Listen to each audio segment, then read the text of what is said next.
My secret is that I'm always wearing sweatpants. Always. In every YouTube video.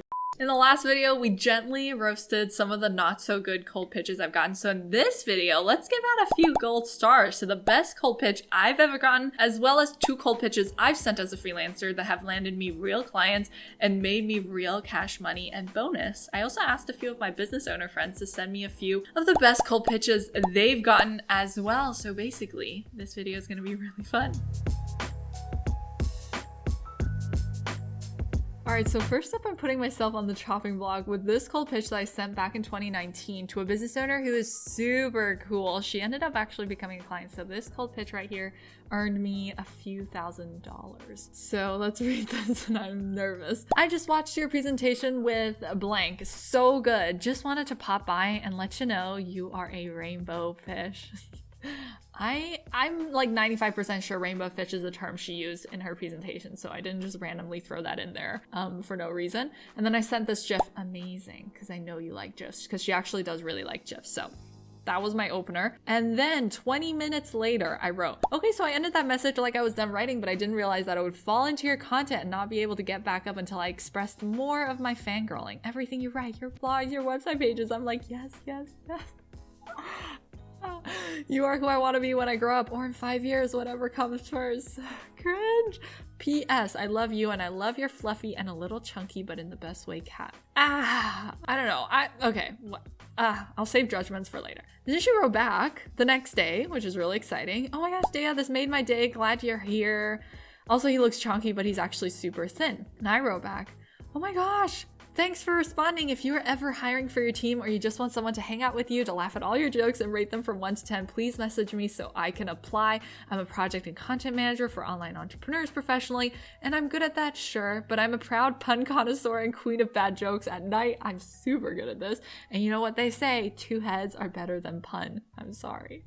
I still think it's funny, okay? I still think it's good. I still think this message is okay. The previous one, meh, but this one, I'm still proud of this one. And she said, ooh, that was a good one. Or should I say a good pun? What's your website? And the conversation started flowing. And a few days later, she asked me to book a call on her calendar. So what is good here? Number 1, the messages are very personal, very conversational. I very much matched her vibe and brand voice. So if you're like, Dea, you are writing so casual, it's because that was exactly her brand voice. And she had a lot of humor-based components within her business, within her branding, which is why I tried so hard to be funny.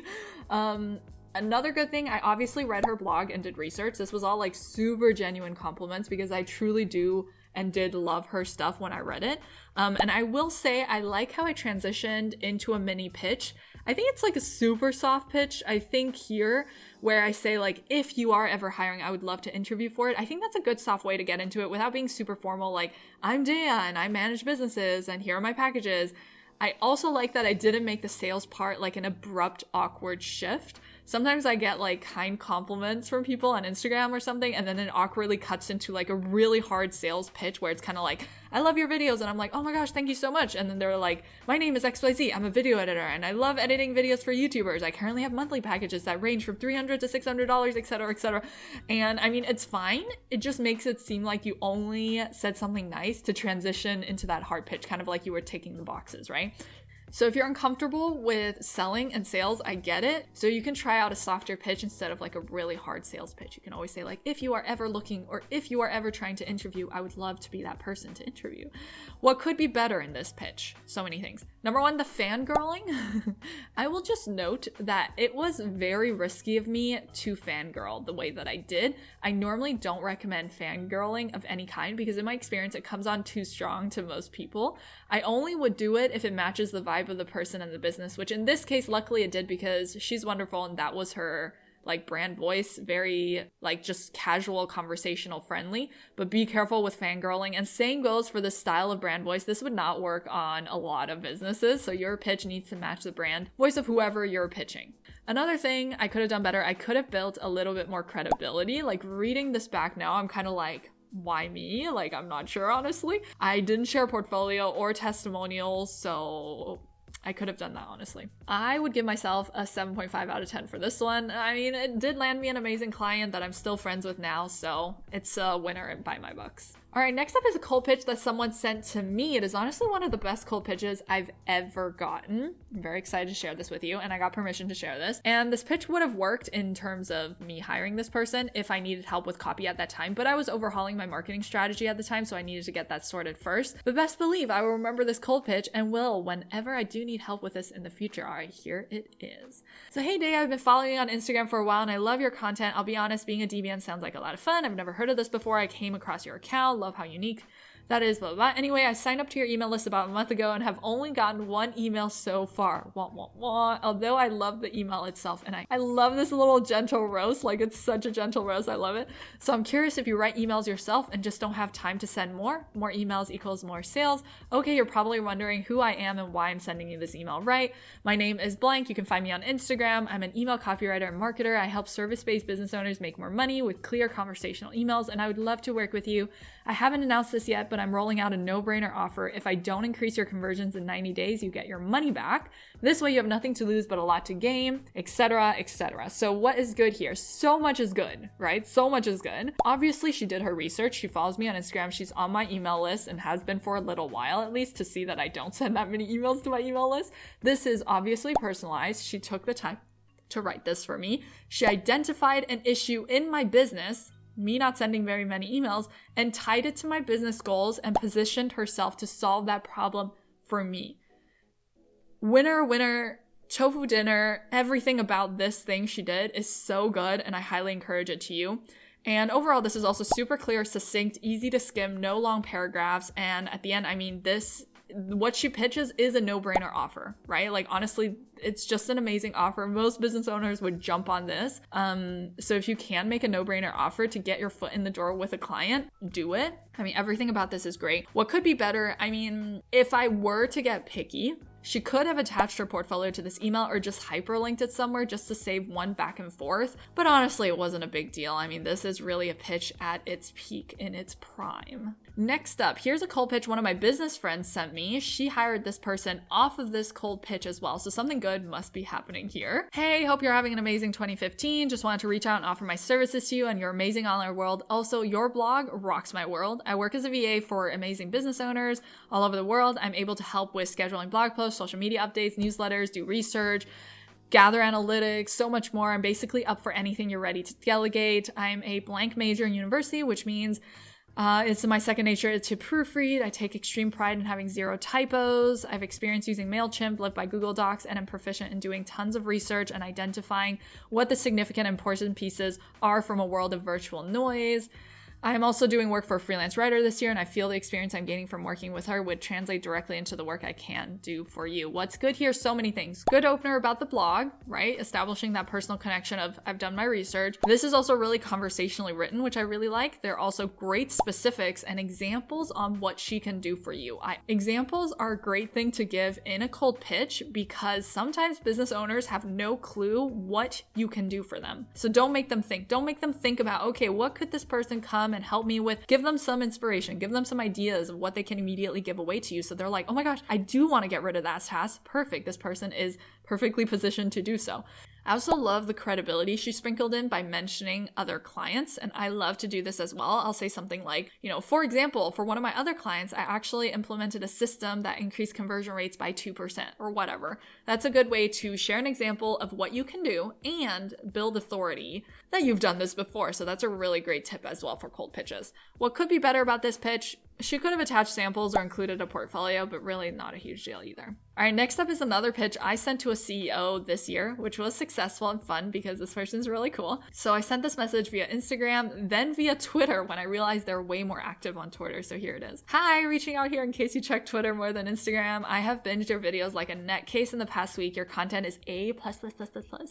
I've been doing, I don't know what that noise was. I have been doing tons of research on tension, open closed loop storytelling, novelty, etc. since watching your videos. 2 semi-quick things. The first thing is just not relevant, so I blurred it out so we can focus on the main pitch part. The second thing is, I saw you mentioned you may be looking to hire. What are you currently struggling with / what are your biggest friction points? Is it client project management, team management, analysis research, onboarding, offboarding systems? I freelance for 6- and 7-figure digital entrepreneurs as their business managers, managing their projects, teams, and ops for 5 years. I've helped my clients scale from 4-figure to multi-6-figure months while getting their work time down from 40 hours to less than 20 hours a week. I have managed and launched courses, memberships, coaching programs, summits, retreats for my clients. Would be curious to hear, to see if I or someone I know can help. Every time I read a pitch I did, I'm like, I feel like that could have been better. And after some back and forth, I got this, which is amazing.